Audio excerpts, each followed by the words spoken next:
یہ جس نقطہ نظر اور جس نیریٹو کو لے کر ہم نے ان اداروں کو وجود پذیر کیا ہے اور جس پس منظر میں یہاں پر سب لوگ اپنی خدمات انجام دے رہے ہیں، اس کا آغاز آج سے کم و بیش 150 سال پہلے ہوا تھا۔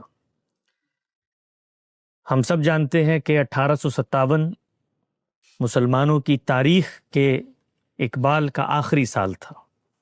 یہاں پر مسلمانوں کی جو آخری سلطنت تھی اس کا خاتمہ ہوا، اور جو کچھ عظمت، بلندی، توقیر، حشمت مسلمانوں کو حاصل تھی وہ سب زوال آشنا ہو گیا۔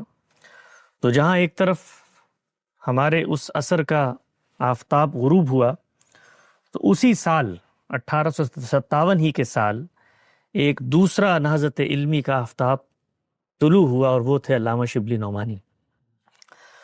تو علامہ شبلی نعمانی ہیں کہ جنہوں نے اس پورے کے پورے فکری منہج، اس دبستان اور اس تجدید احیاء الدین کی تحریک کی بنیاد رکھی ہے، اور شبلی ہی کی یہ بنیادی فکر ہے، شبلی ہی اس کے موجد ہیں، بانی ہیں، جنہوں نے پوری امت کو ایک پیغام دیا ہے، اور وہ پیغام یہ ہے کہ مسلمانوں کی 1200 سالہ تاریخ کے اندر جس طریقے سے انہوں نے دین پر غور و فکر کیا ہے، اس سے علوم کی ایک روایت وجود پذیر ہوئی ہے۔ اس روایت نے بہت نابغہ شخصیات پیدا کی ہیں، اس روایت نے علوم کو آگے منتقل کیا ہے، اس میں فلسفہ ہو، علم کلام ہو، تصوف ہو، اسی طریقے سے فقہ ہو، اس کے ساتھ ساتھ جو زبان و بیان کی چیزیں ہیں، وہ ٹولز ہیں جن سے ہم دین کے ماخذ تک رجوع کرتے ہیں، وہ بڑی جاویداں، بڑی روشن ہماری علمی ہیریٹیج اور تاریخ ہے، اور مسلمانوں کو اس پر ہمیشہ فخر رہنا چاہیے ہے۔ لیکن دنیا کا ہر علم اور ہر نیریٹو وقت گزرنے کے ساتھ ساتھ کچھ امراض کا شکار ہو جاتا ہے۔ چنانچہ یہ ناگزیر تھا کہ مسلمان اس لمحے پہ جس وقت ان کو عالمی سطح پر شکست ہو گئی، اور جس وقت آپ کو طاقت حاصل ہوتی ہے، تو آپ کبھی بھی اپنی کمزوریوں کی طرف نگاہ نہیں کرتے، جو آپ کی شارٹ کمنگز ہیں، جو آپ کی ناکامیاں ہیں، یا جو آپ کی کوتاہیاں ہیں، وہ کبھی بھی پیش نظر نہیں رہتی۔ تو مسلمان دنیا میں زوال آشنا ہو چکے تھے۔ تو اس موقع پر ایک شخص نے اس امید کے دیے کو جلایا کہ مسلمان اپنے تمام علوم کے اوپر اثر و غور کریں۔ یہ تجدید کی، یہ ریفارمز کی ایک فکر تھی جس کا آغاز کیا ہے شبلی نعمانی نے۔ غامدی صاحب نے اپنی کتاب مقامات میں دبستان شبلی کے زیر عنوان اپنی اس فکری تاریخ کی ایک داستان بھی بیان کی ہے۔ میں اس کی تاریخ یا ڈیٹیلز میں نہیں جاؤں گا، جن لوگوں کو دلچسپی ہے وہ دبستان شبلی کے اس پس منظر کو دیکھ سکتے ہیں۔ میں صرف یہ بتانے کی کوشش کروں گا کہ جو ہمارا ادارہ ہے، یا جو ہماری فکر، یہ تحریک ہے، یہ اس تاریخی تسلسل میں کہاں کھڑی ہوئی ہے۔ ہمیں جب موقع ملا ہے کام کرنے کا، تو ہم نے ان چیزوں کو پیش نظر رکھ کے پھر اس ادارے میں اس کام کو آگے بڑھایا ہے۔ تو شبلی نے جس چیز کی بنیاد رکھی تھی، وہ اپنی ابتدا میں تو بہت منتشر تھی، کیونکہ ہر شخص کا اپنا ایک پس منظر ہوتا ہے۔ شبلی زبان و ادب کے آدمی تھے، تاریخ کے آدمی تھے، تو انہوں نے ابتدائی طور پہ ریفارمیشن کا کام کیا، کچھ تاریخ پہ کیا، کچھ علم کلام پہ کیا، کچھ مسلمانوں کو جو سیاسی، ملی، اطلاقی مسائل تھے ان میں کیا۔ لیکن اس دبستان کے جتنے بھی اکابرین آگے آتے چلے گئے، انہوں نے افراد پیدا کیے، شاگرد پیدا کیے۔ تو شبلی نعمانی نے سید سلیمان ندوی کو پیدا کیا، سید سلیمان ندوی ہی کے تسلسل میں ابوالکلام پیدا ہوئے، اقبال پیدا ہوئے۔ اسی طرح شبلی ہی کے عزیز ہیں مولانا حمید الدین فراہی، جو ہمارے استاد کے دادا استاد ہیں، مولانا امین حسن اصلاحی کے استاد، ان کو پیدا کیا۔ فراہی نے مودودی اور اصلاحی کو پیدا کیا، اصلاحی نے وحید الدین خان اور جاوید احمد غامدی کو پیدا کیا۔ تو اس تسلسل میں افراد تو پیدا ہوتے چلے گئے، اور علم کا جو سفر تھا وہ آگے بڑھتا چلا گیا۔ لیکن تجدید و احیاء دین اور جو کچھ مسلمانوں کی علمی روایت نے پیدا کیا ہے، اس کا اثر نو طور پہ جائزہ لے کر اس کے اندر اگر کوئی خرابیاں در آئی ہیں، اس کے اندر کوئی علم کی غلطی ہے، تو اس کی تجدید کی جائے۔ اس کو اداروں کی سطح پر دو لوگوں نے آگے بڑھایا۔ پہلے آدمی تھے سید سلیمان ندوی علیہ رحمہ۔ انہوں نے دو اداروں کی بنیاد رکھی، خود شبلی ہی کی زندگی میں دارالمصنفین اور اس کے بعد ندوۃ العلماء. اور دوسرے آدمی اس دبستان شبلی کے جنہوں نے اس سوچ کو زمین پر اتارا وہ مولانا سید ابو الاعلیٰ صاحب مودودی علیہ رحمت ہے. یہ دونوں حضرات وہ حضرات ہیں کہ جنہوں نے دبستان شبلی کے افکار کو اداروں کے اندر ڈھال کے منظم طور پہ کام کرنے کا آغاز کیا. باقی سطحوں پر بھی آغاز ہوا، آگے بھی بڑھا، لیکن بنیادی طور پہ یہ دو لوگ ہیں پھر جن کے اندر سے ادارے بھی نکلے، مدرسۃ الاصلاح بھی بنا اور بھی باقی ساری چیزیں ہوئیں، لیکن یہ دو چیزیں ہیں.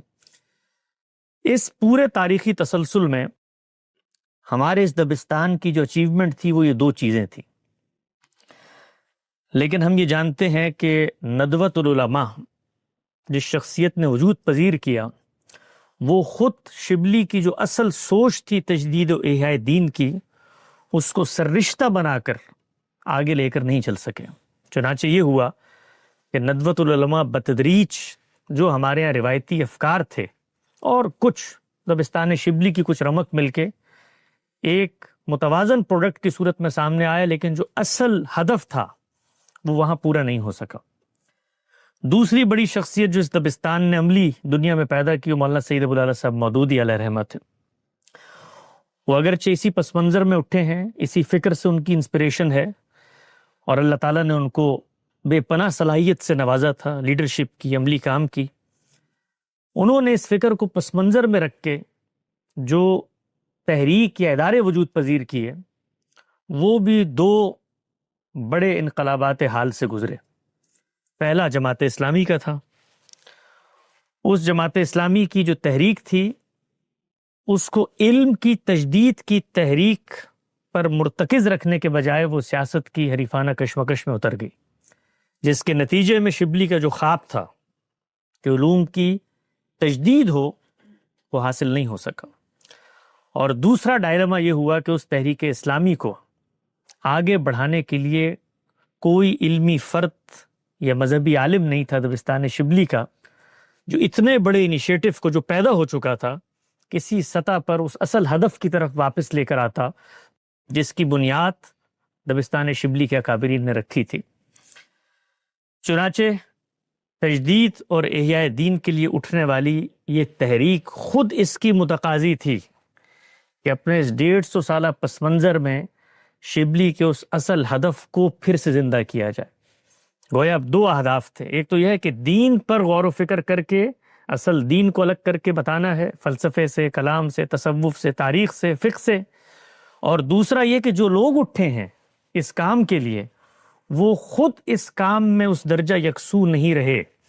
جو افراد پیدا ہوئے ان کی اپنی انفرادی سطح پہ بے شمار کنٹریبیوشن، علم کی سطح پہ بے شمار کنٹریبیوشن، لیکن زمین پر اس کام کو اتارنے کی کوئی عملی تحریک ان دو تحریکوں کے بعد آگے نہیں بڑھی.